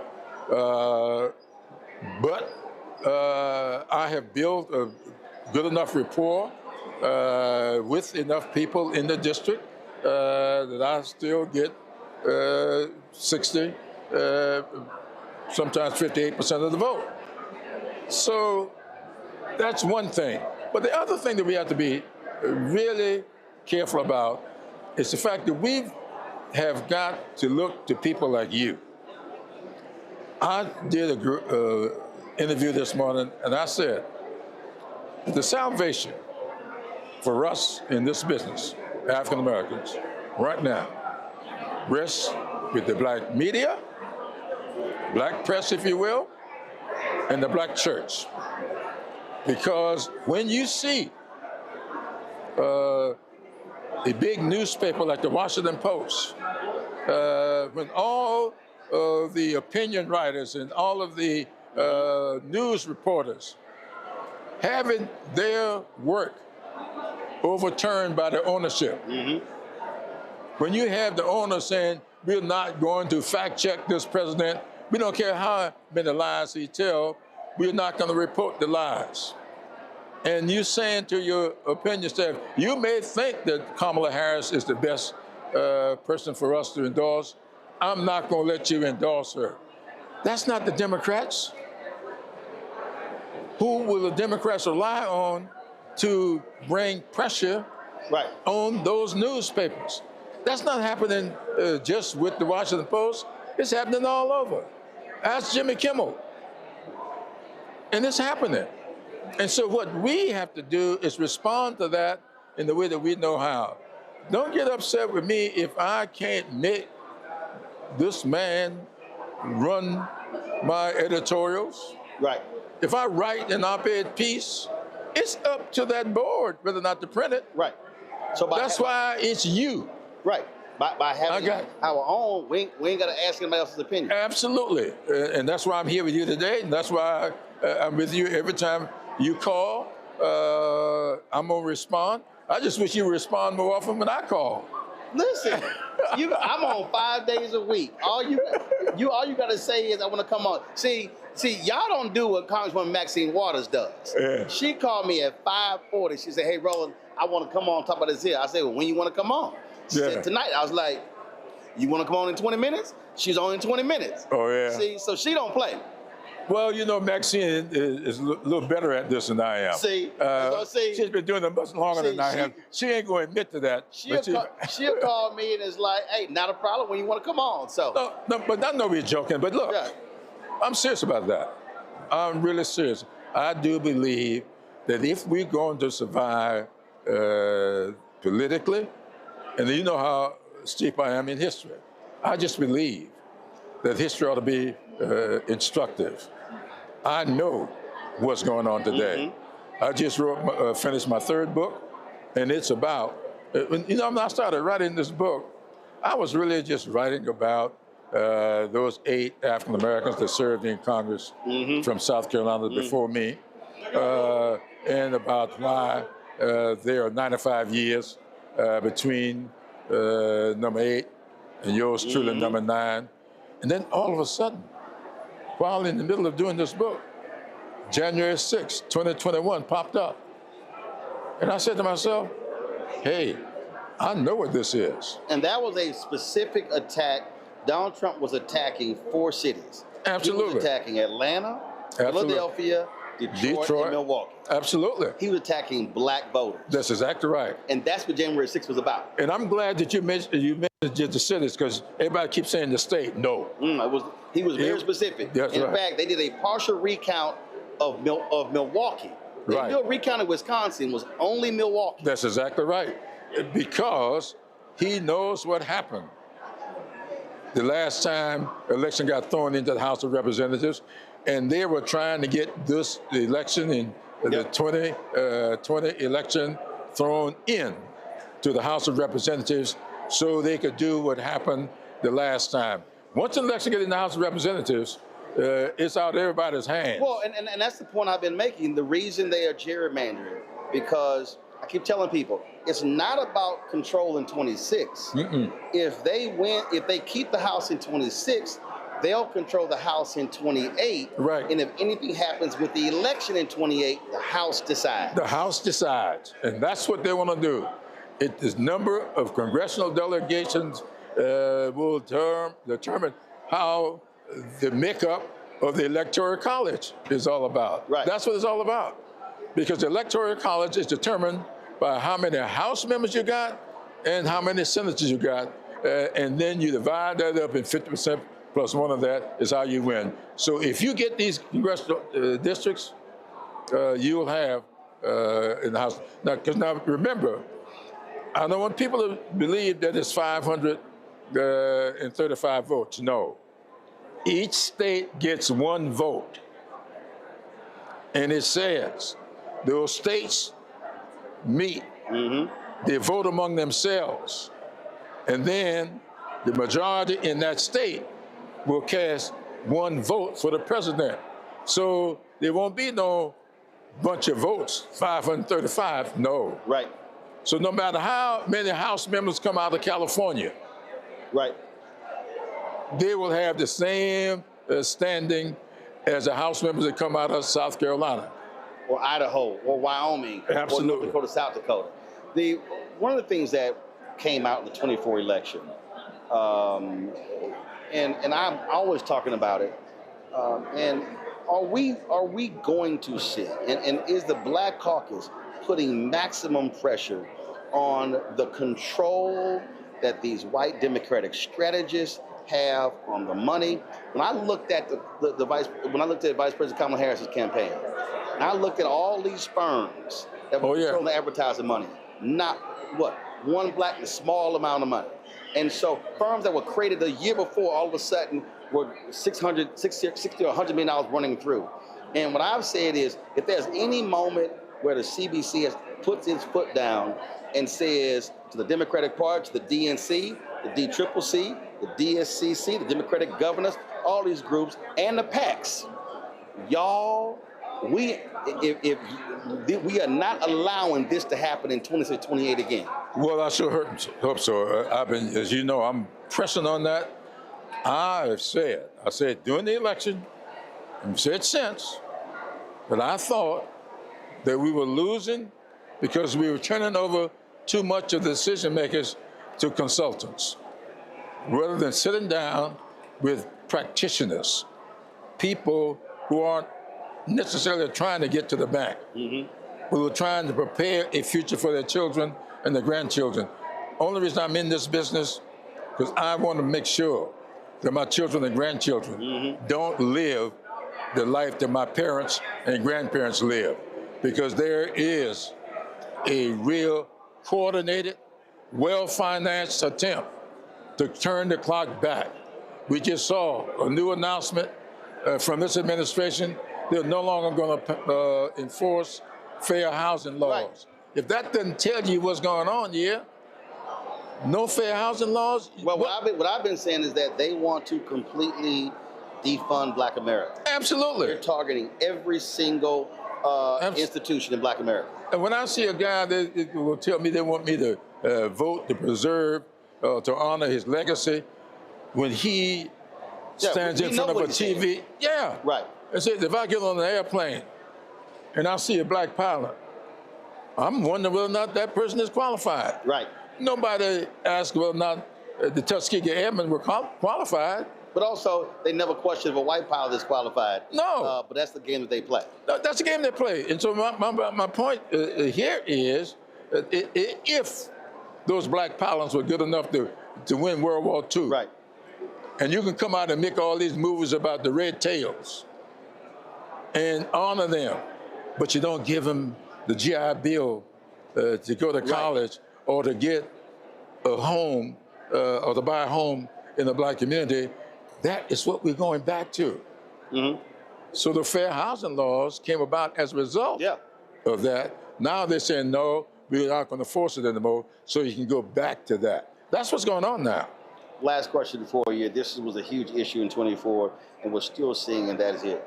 And I hear around the country the need for a very specific, targeted, focused effort on black men. And speaking to the issues that they care about, and energizing them as well. Is that happening? Do you see it happening? And if not, what should be happening? Well, it should be, and I think it is much. I think a lot of people started all of this being cute. I have 3 daughters, don't have any sons. Got a couple of grandsons. But my 3 daughters started warning me about this wedge that they felt developing, saying everything, the black woman this and the black woman this, and they were very conscious of the fact that could very well drive a wedge between black women and black men. And all of a sudden we saw that the polling indicated that black men were drifting away from the Democratic Party. And I think it has a lot to do with some black men wondering, where do I get my attention? There are some issues that are unique to being black in this country, and there are issues that are unique to being a black man in this country. And we know it, and we ought not allow these kinds of discussions to determine how we react to each other or how we react when voting is taking place. Well, so we're working on that. I mean, and one of the things that I've said to the Alpha, I said to the other fraternities as well, I said, I said to Prince Hall Mason, I said, we've got to be using this infrastructure that we have, and to me, it's not being properly utilized. Absolutely. You've been eavesdropping on my conversations. You and Alpha, and I'm an Omega, and we both have very good Kappa friends and Sigma friends, and we all love Prince Hall Mason, absolutely. All these groups. Yeah, I wear this 30. What are you doing? Yeah, this 33rd degree ring I read all the time. I believe that we have enough organization in the black community. The question is, how are we utilizing them? And we have got to utilize the Divine Nine. We got to utilize the Masonic orders, both the Masons and the Eastern Star. We got to utilize the Boule and all these other community-based organizations that exist. And what I say to them is they have got to stop being insular and only concerning about internal business, and the community needs to see us present and accounted for at city council meetings, school board meetings, county commissioners meetings, state capitol, U.S. Capitol, and properly mobilizing the vote door-to-door, precinct by precinct. Absolutely, I've done it. I have this project you know about called the 4 Ps. Now, you know what we used to say with the 4 Ps back in the day. I decided to turn that into a positive. Because you would say blank, poll, prior, planning. 4 Ps to me: pastor, parish, precinct project, where I've been meeting with pastors. I've been meeting with the leadership of these, the faith community, and trying to organize precincts so that we can energize people when the election time comes around. So I think you're right on the money. We are together on this, and you and I are going to have to start talking to each other and start talking to everybody out there. Let's do it. All right, brother. Appreciate it. Appreciate you. Yes, sir. Thank you. All right, folks, going to go to a break. We come back. Some breaking news regarding former FBI Director James Comey. We'll have that next. We'll also talk with the Lieutenant Governor of Michigan, Garlin Gilchrist. All of that right here, Roland Martin Unfiltered on the Black Star Network. In my book, The Power to Persist, I share 8 simple yet powerful habits, a blueprint for transforming obstacles into opportunities and pressure into purpose. Just as they fueled my rise from the south side of Chicago to a national stage. And on the Power to Persist podcast, I bring that blueprint to life.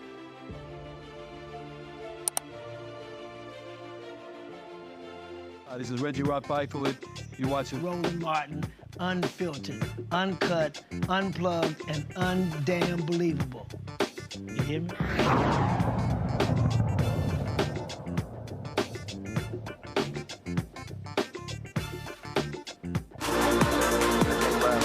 low. Well, after being pressured by Donald Trump, the Department of Justice has indicted former FBI Director James Comey, claiming that he lied. This is the New York Times front page right here. Former FBI Director Comey indicted after pressure from Trump. Ken Delaney, who is the national security correspondent for NBC News, is tweeting he's hearing from DOJ folks saying this is one of the worst indictments ever. It is clearly all about Trump's pressure. He pressured Attorney General Pam Bondi to do this. Not only that, who's next? Now, they also report that Donald Trump, he's now wanting an investigation of the Department of Justice into the George Soros Foundation. So that's what's going on. Now, I've heard that they have been targeting individuals that have received funding from the Soros Foundation because they want to declare them a criminal organization. What you have here, you got Republicans, Greg, who've been saying that, oh, this is, the Biden-Harris, they targeted Trump and his people unnecessarily. They were prosecuting their enemies. No, they actually were prosecuting people who broke the law. And again, Ken Delaney has been reporting on this, saying that first of all, the U.S. Attorney in Virginia, they were not moving forward. Trump fires the U.S. Attorney, puts in an airhead former pageant winner to be the U.S. Attorney who's never prosecuted a case in her life to say, no, get this done. So this is Donald Trump absolutely saying, prosecute my opposition. That's absolutely right. Roland, none of us are happy about pain. None of us are happy about anyone suffering. But the enthusiasm that I've had since the re-election of Donald Trump to this day is really undiminished. In fact, I'm more enthusiastic now than ever. This is serious business. In a country of 330 plus million people, the question that should be at the front of our minds today is really how strong are the institutions that hold this country together? I have a lot of confidence in state and local institutional structure. I'm talking now strictly about government. At the federal level, what we are seeing is an unbridled and wholesale attack on the question of the institutional structure of the federal government. Pam Bondi is incompetent. Kash Patel is incompetent. And we can go down the list, all of them incompetent. Their addled signing pen, thanks NBC for creating this problem by propping him up as if he were a businessman instead of playing a businessman and letting him do that on TV for over a decade. He is mentally unwell, he's unstable, and of course he is bedeviled by the idea that his enemies are after him. We are at a moment now, however, when I think we are getting close to finding out collectively just how strong the institutions are, and I think this Comey indictment is the next step in that area, in that direction. For this reason, they were able to secure an indictment. They're not going to convict James Comey of anything.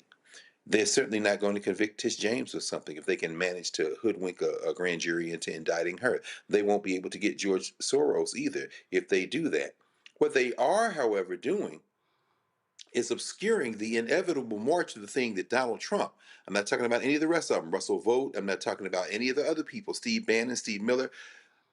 What they are not going to be able to do is prevent him from the thing that he is concerned about. We saw, of course, as you reported, out of Arizona the day before yesterday, Adelita Grijalva getting that seat. Well, they now have enough people to trigger that Massey Ro Khanna asked to get those Epstein files released. The only way they would be able to block it is if there's a shutdown. Oh, and she can't get sworn in. The single thing he is obsessed with are these damn Epstein files. And I'm saying that we are at a moment when what can be revealed now is indeed the strength or the weakness of these institutions. And I'm saying that, Roland, listening to you talking with Jim Clyburn there, who, with all due respect, is right about a lot of things, but probably maybe should pass this on to the next generation to carry this fight on. I'm not saying that he's finished at all, but I'm saying that what's coming ahead now is going to require a resolve that the people in this country have. Jimmy Kimmel will be on tonight because the people said, we don't care. The white nationalists are being exposed. Sinclair, they're saying, well, we won't run. Fine.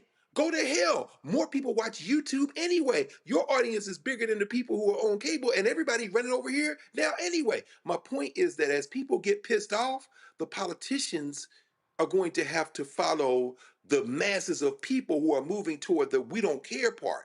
Because when they captured this car, the white nationalists have thrown acid on the apparatus of the federal government, and what is being revealed now is what will be left after the acid burns everything else away. I'm saying that's probably a positive development. But what we're looking at here, Nola, is very simple. That is Donald Trump. I said at the outset of this year, they want to defund Black America. What they want to do is they want to completely cripple the progressive infrastructure. That is nonprofits, the money. They're trying to declare Soros a terrorist organization. People need to understand what they are doing. The efforts to defund Black America, they're targeting academia, they're targeting HBCUs, they're targeting jobs, they're targeting Black businesses, nonprofits, they're targeting everything. This is their plan and they're executing it. Absolutely. And my day job, and the real work that I do, there are so many meetings that are being convened. I can't tell you how many trainings I've been in terms of cybersecurity, in terms of protecting my own digital footprint and what to do once, if attacked. And one of the reasons is because one of the orgs that OSF is affiliated with, Laura Loomer, attacked this particular organization, which is, one of the foundational organizations within the large scheme of national security and foreign policy. So attack the organizations, attack the nonprofits, attacked our funding sources. We're already having a challenging time because progressive anything, is not being funded right now. And for the organization I'm affiliated with, Women of Color Advancing Peace and Security, we have women of color in our name. So what's the best way to continue this attack on, Black people, definitely, Black women, definitely, on progressive agendas, attack the funding source. And while OSF, they're still writing checks and they're still depositing checks where other organizations are still trying to figure it out, this would be a huge blow in the progressive agenda. And that is intentional, But going back to our earlier conversation and tying in the conversation you were having with Representative Clyburn, a lot of people are having a hard time dealing with where many of us on this show, we already are at. We understand what it's going to take for someone to stand up to this administration. And a lot of people are really just trying to do the math and the calculus if that's what they want to be doing right now. People were promised an American dream that does not exist, and people are rightfully pissed off about it, but they're also trying to negotiate, okay, what am I willing to give up? What am I willing to do? Because right now I am telling you from a political scientist perspective, and I was sharing this with one of my mentors yesterday, right now, the next step to this is violence. And I think people are rightfully so trying to figure out where they want to be in that spectrum. The person who steps up and lead, they're going to have to sacrifice a lot. They are going to be targeted. They are going to be attacked. So people have some very serious decisions to make. And I get it, because Trump is out there right now talking about how strong the right is, stronger than the left. In many ways, he's absolutely right. These militia type folks have been wanting to go out there and do crazy stuff to people for a long time, where you just have people who just want to live their lives, right, be with their families and travel and do all the things. There's nothing wrong with that. So I just want to, my last comment, I got the right from you, so let me shut up. Where we are right now, people have to figure out what are they willing to do. So, board, again, what you see here by Trump forcing the DOJ to indict Comey. Look, they're not going to do anything. I mean, they know this is an awful, awful indictment. But it is to have a chilling effect. What Brendan Carr did with the FCC, what they want to do is they want to freak everybody out, scare them to death, and cause people to fear saying or doing anything. And that, to me, is not the answer. Definitely. I think that we understand that this is just one more tactic that is Trump going after his enemies and making sure that you are scared to come for him. You are scared to say anything against this agenda. We saw it last week and the last couple of weeks with Charlie Kirk, and how every time you say something, you are attacked for telling the truth. You are attacked with no evidence of doing something wrong, and people are being punished for these things. And this situation is no different. This is just showing how we as a people have to be aware of what they're doing and really move very strategic in our response to all of these attacks. And yes, they may not be able to convict him, but just the sheer allowance of bringing an indictment that way says that, hey, it's okay to go after election workers or after the person that disagree and that are advocates. So they're trying to scare people out of fighting them with the tactics that are known to work. And that's just, it's really disheartening to see that this is how we're having to fight with our hands tied behind our backs, really.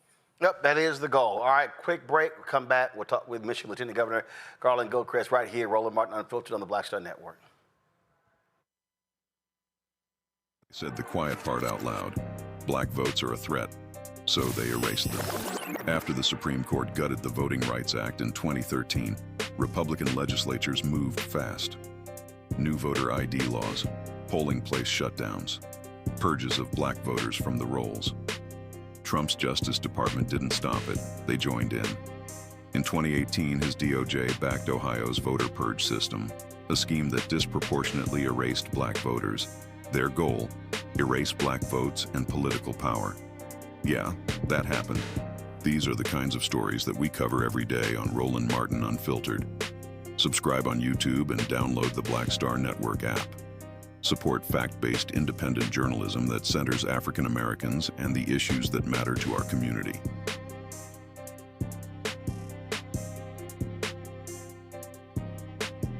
Hey, I'm Tasha Cobbs, and you are watching Roland Martin Unfiltered. But I need a little filter. I need something. Blow me out. Make me look 35. All right, folks, he is Lieutenant Governor of Michigan, Garlin Gilchrist. Also, is going to be running for governor next year. He joins us right now. I'm glad to have you here. First and foremost, let's talk about what is happening. States are being greatly impacted by the madness 2 blocks from us. You look at the DOJ cuts. You look at what's happening to farmers as well. How is Michigan being impacted by the absolutely chaos coming out of this nonsensical administration? It's hitting our people hard and fast. No, Roland, when you talk about the DOJ cuts, when they severed those union contracts with public sector unions, that hit 3,000 people in Michigan that no longer have that labor protection. And these are the people who are nurses at the VA. These are the people who work for the National Lake Shores in Michigan, in our parks and streams. These are people who work hard, like my dad, who's a federal retiree from the Department of Defense. They're coming for people, and I think it's really, it's chaotic because it's disrupting people's livelihoods. But then when it comes to what they're doing for healthcare, we've already had a hospital, rural hospital in the Upper Peninsula of Michigan, say they're going to close their maternity ward. We're already seeing hospitals being able to pull back services. And that means that more babies are going to get born on the freeway instead of in the hospital. That means that more seniors, if they have a cardiac event, they're going to die in the car before they get to the hospital. This MAGA agenda for Michigan is dangerous. It's deadly. And look, bottom line is he won Michigan. And I've said this here, that the only way these things change, if his voters feel pain. I mean, because a lot of them thought it was going to be those other people. Mm-hmm. They thought, it's going to be the black folks. It's going to be undocumented workers. It's going to be those people. And you get a whole bunch of crying farmers. You get a whole bunch of people who are like, oh, my God, I'm losing my family farm. Well, you voted for, you didn't realize you were voting for that stuff, too. You thought you were just voting for that stuff. But it's important, though, we have to tell the story, though, about really where this pain is coming from. That's one of the reasons why I spend so much time on the road in Michigan reminding people that, yes, Donald Trump, John James, who voted for this stuff in Congress, who wants to be the governor of Michigan, like that man voted to take away your health care. That man has stood by and let these tariffs come in, which hit Michigan harder than any other state for our manufacturing and our farmers. They can't sell no soy products to China now. Like these markets are collapsing because Republicans broke them. But that's why it's so important that Democrats step up, that we tell the story aggressively and forcefully, that we show up for people that said, you know what, I know you can't afford your groceries. I know you can't afford your health care. I know you can't afford diapers. I know you broke the bank to get school supplies for your kids to start school. Now we got Republicans even on the state level who have been imitating these cuts, and we have to push back against that.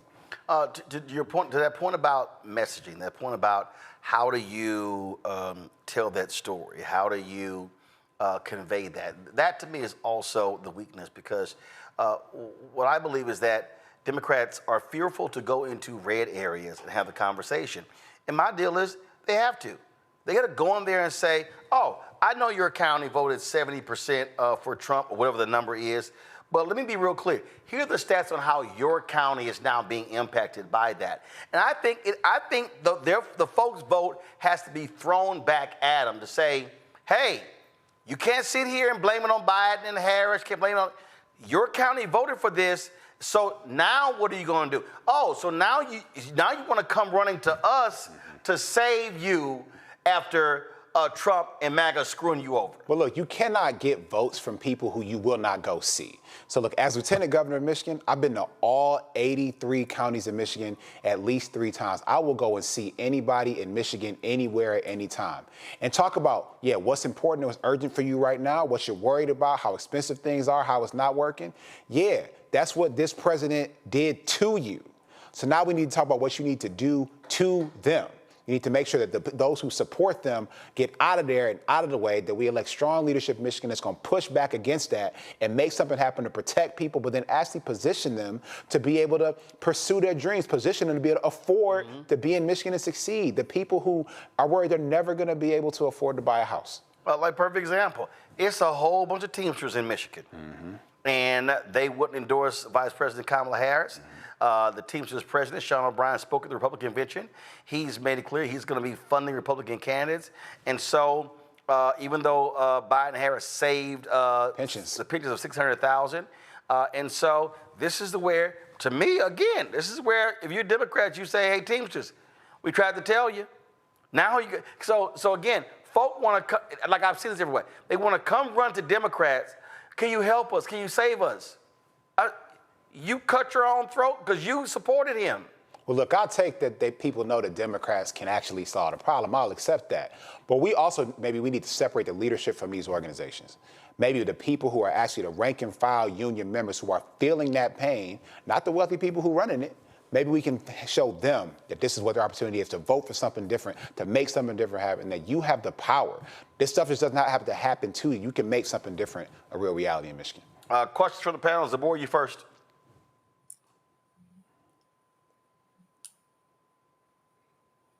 Go. Hello. I'm sorry. It was freezing up. So my question to you is, you said you go into all of the different communities in Michigan. For these individuals that are not, maybe their team is not telling them to go into these communities, or they don't know exactly where to go. What is your advice to get them to be more engaged with those communities?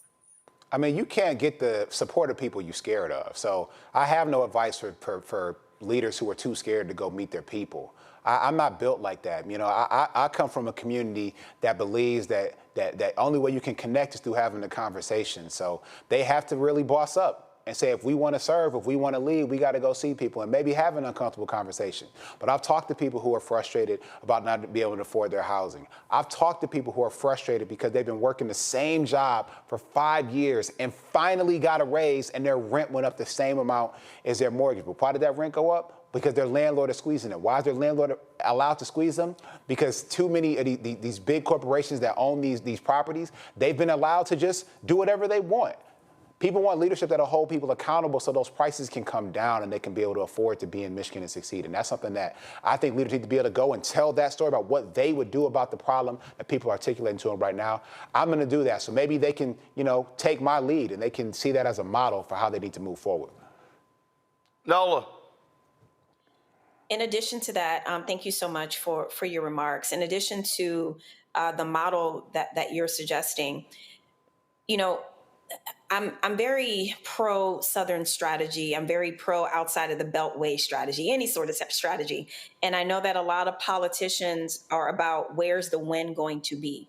Is there a use case to where going into Democratic friendly areas, is there a test case or two where it worked, where the strategy to go in these more red leaning areas and you eke out a win?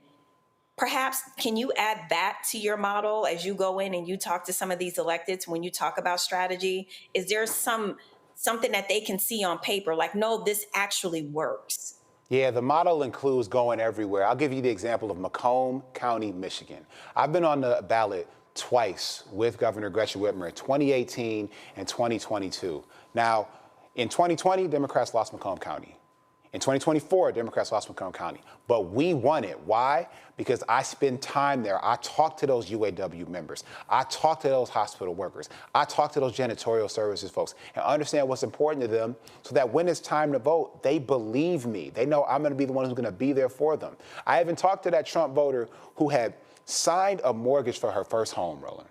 She signed a mortgage, and then 10 days later, Trump announced that first round of those tariffs, and Stellantis laid off 900 people at her plant. That happened immediately. I had to go see her and say, well, what you gonna do? Because it's not a temporary layoff. What do you need to do? She said, yeah, I need to think about this a different way.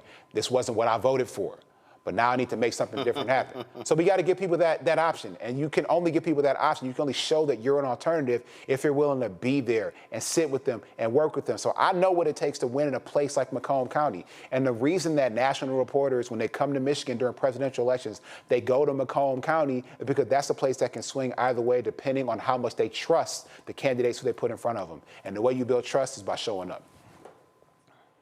Greg?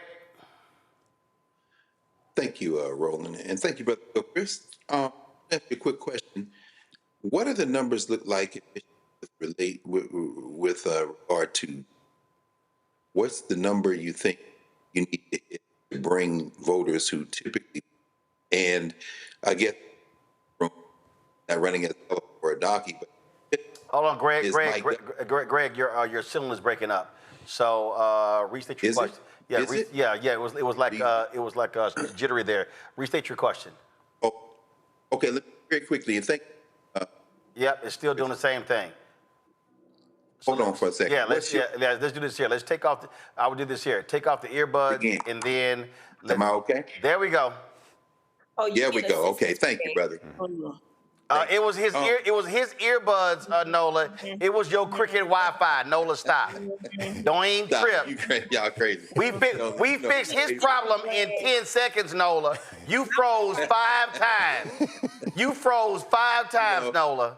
You get assistance. Whatever, Greg, ask your question. Now we can hear you, Greg. Go ahead. I'm embarrassed to say, amen. Thank you, Roland, and thank you, Brother Gilchrist. I want to ask you a quick question. What's your sense of the number or the relative percentage you need to hit in terms of voter turnout for the people who are already registered and engaged? And I want to speak to the elephant in the room, although he's not running as an elephant or a donkey, but as an independent, the Mike Duggan factor. Yes. How could Duggan play in this race and maybe even serve as a spoiler and maybe elevate a circus clown like John James? Let me answer that question first. The story in Michigan about this general election is a very simple story. If we get the right Democratic nominee that the entirety of our coalition can trust, from the most progressive people who are the most on fire to the most centrist and moderate people of our coalition, if everyone trusts that nominee and you can hold the coalition together, we will hold on to this nomination and we will win. A Democrat will win in Michigan. I am the candidate who can hold that whole coalition, who the voters of the city of Detroit, where I am from and who I am of, the voters will support me as someone who represents them and their future, not somebody who they can no longer trust and who represents the past. They will see me as the person who they can support and they can believe in, and they won't vote for a Republican. They will show up and we'll get record voter turnout in the state of Michigan, because the last time we had record voter turnout was the time we had a young black candidate where everybody was excited about. So that is the opportunity that my candidacy provides here in the state of Michigan. So what we need to do, we need to mobilize those black voters, anchor, organize them, persuade them to be in this game. And I'm the person who can bring those young men back into our coalition, the person who can inspire young people to get engaged. That's why we have a college program and a non-college youth program. The person who can mobilize those voters who are on fire because Trump is setting our economy on fire in the state of Michigan. We're the state that is hardest hit by tariffs, harder than any other state. And also then by organizing those labor union members. Bigger than the leaders, it's the members. You know, I'm the candidate that can hold that whole coalition together. That's what it's going to take to win, someone who can build that. And there's a path for that, not only to win a Democratic nomination, but to win the governorship. That's what we're going to do. I want to get you to weigh in on this here. Pastor A.R. Bernard gave a sermon the other day, and I just thought it was so on point. And I think it also speaks to how I believe political leaders should be speaking to folks who love to proclaim Jesus, but then you don't necessarily see that reflected in their policies. Roll this. Satan was biblical. He was quoting texts, but he's sure enough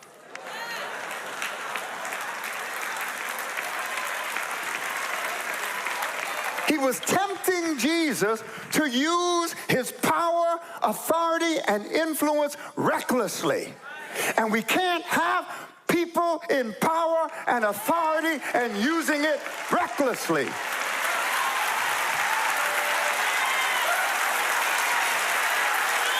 It is not Christ-like. I don't care how much you call yourself a Christian, because I'm judging you by the standard.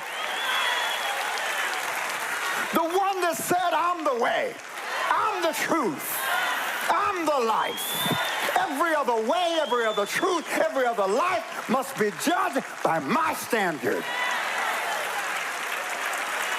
So don't tell me how Christian you are, how much of a follower of Jesus you are.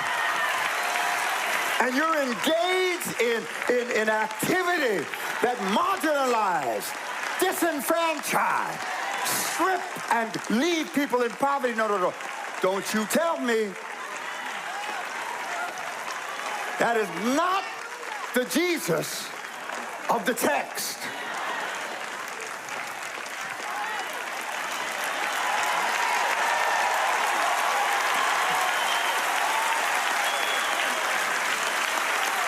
The Apostle Paul said this.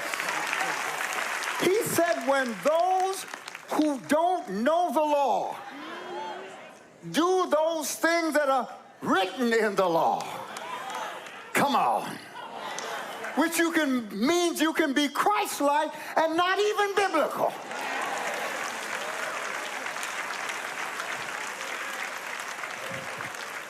But when they do those things that are written in the law, they prove that there is a universal law, a higher standard written on every human heart.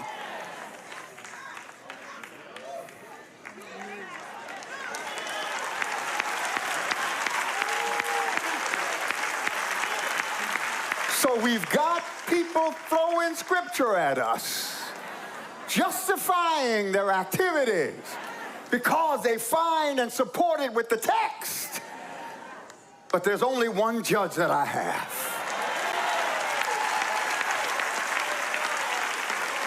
Are you rooted in the character of Jesus?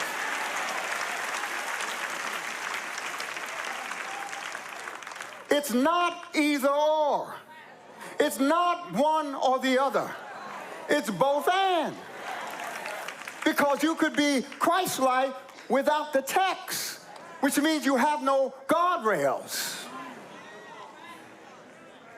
And your Christ-likeness can become sentimentality that is in violation of the character and nature of God. So you need the text. But the text is to support Christ-likeness. They work together. So you can wear your cross. You can play your music. You can have all of the symbols. But I'm not going to judge you by your music. I'm not going to judge you by your symbols. I'm going to judge you by the standard.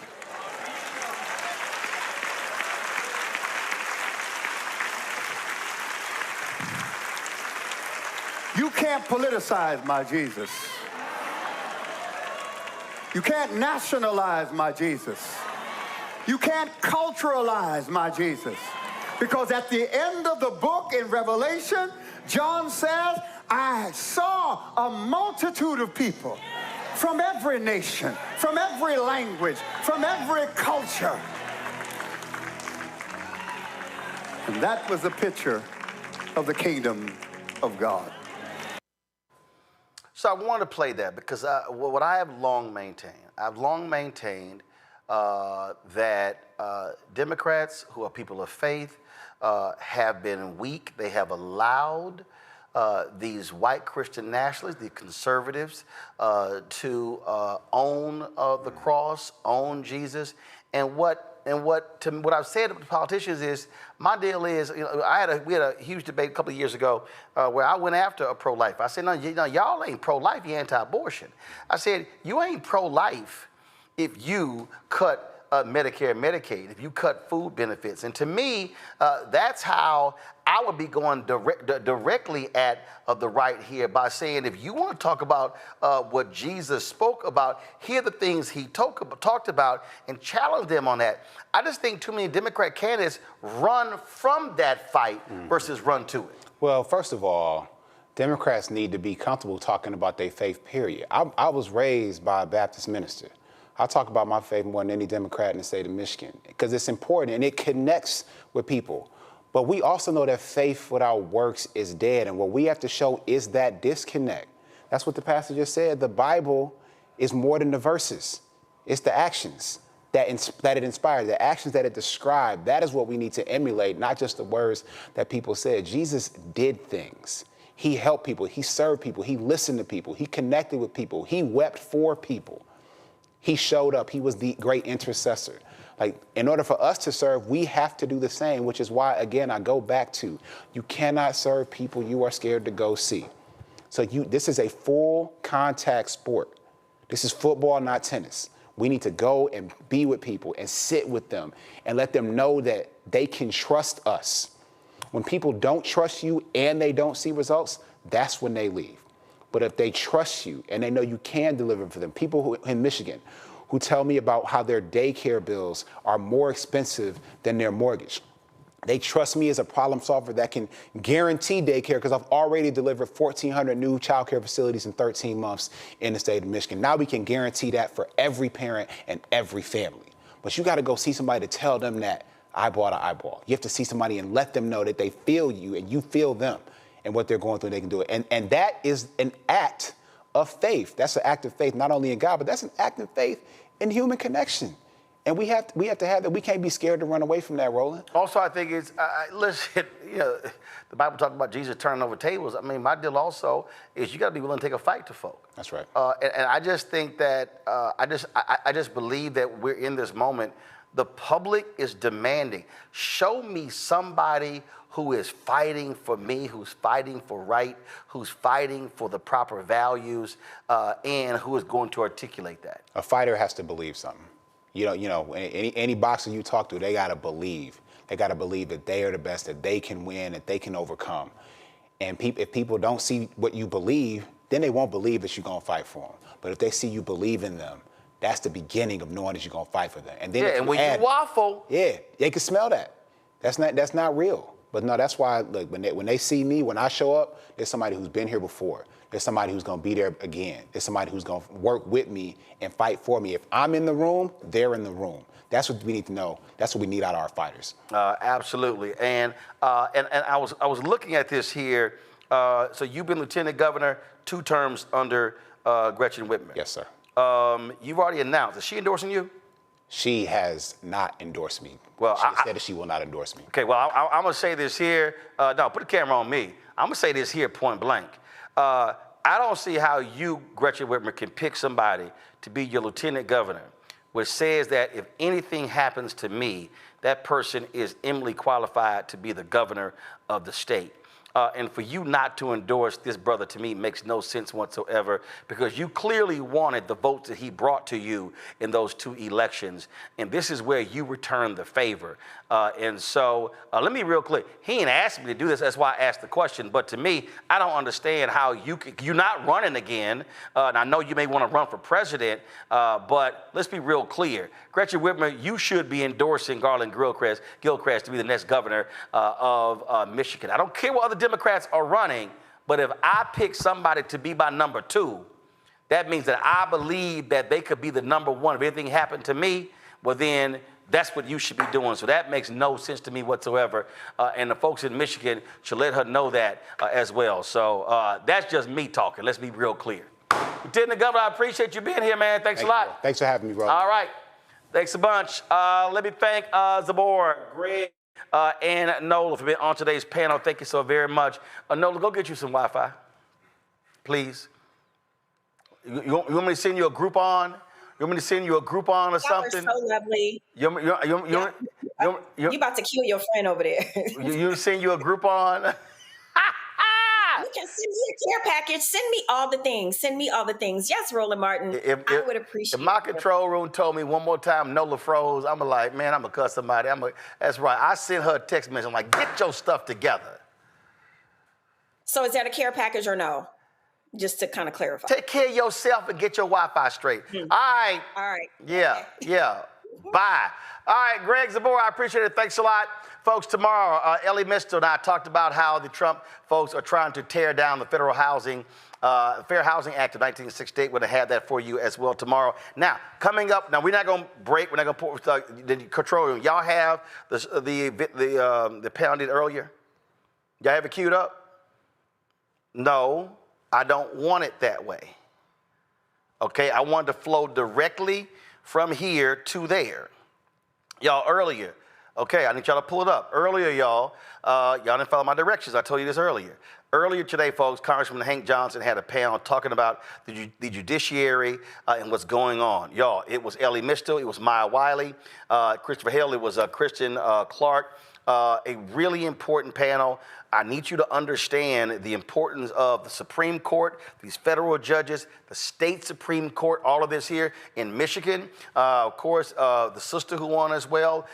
When Democrats took control of the Supreme Court in Michigan, that allowed for the changing of public policy. So, folks, y'all got to understand these state Supreme Courts, really important. Real quick, just tell folk how critical it was, how the state Supreme Court, when it changed, how they impacted public policy. The Supreme Court is the backstop for the policy. Everything ultimately will get challenged there. And by having people who respect the law and share our values, we've been able to move policy that we had not been able to move for 30 years in the state of Michigan. Worker protections, environmental protections, consumer protections.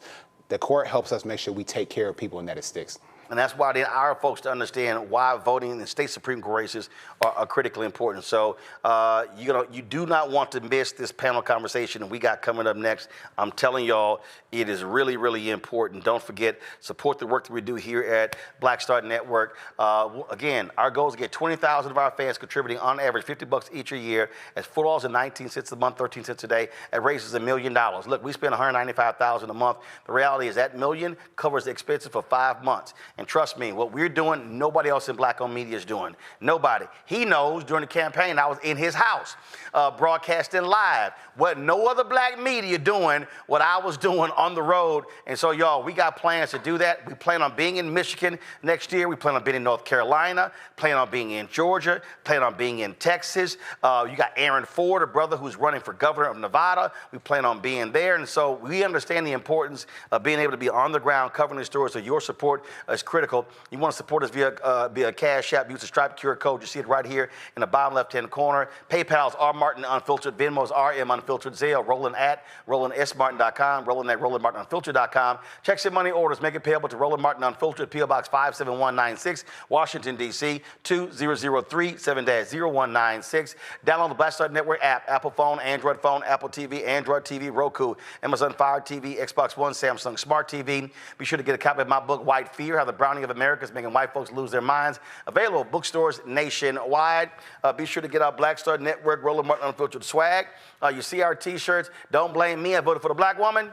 And MAGA chose between woke or broke. They chose broke. Get all of our shirts at shopblackstarnetwork.com. You see all of these products to my left. These are all black-owned companies that we support on our website. I mean, we got black-owned toilet paper. We got crossword puzzles, shirts. We got, of course, the head wraps for when you're sweating. We got sauces. All of this stuff available. Shopblackstarnetwork.com. So go to the website and support those black-owned companies. Lastly, download the app Fanbase. Of course, social media app, download the app Fanbase. If you want to invest in Fanbase, go to startengine.com/Fanbase, startengine.com/Fanbase. Folks, I'll see you tomorrow right here, Roland Martin Unfiltered on the Black Star Network. Here is my panel today from the Congressional Black Caucus Foundation, ALC, sponsored by Congressman Hank Johnson, talking about the power of the courts. Folks, it's a conversation you do not want to miss. See you tomorrow. Holla!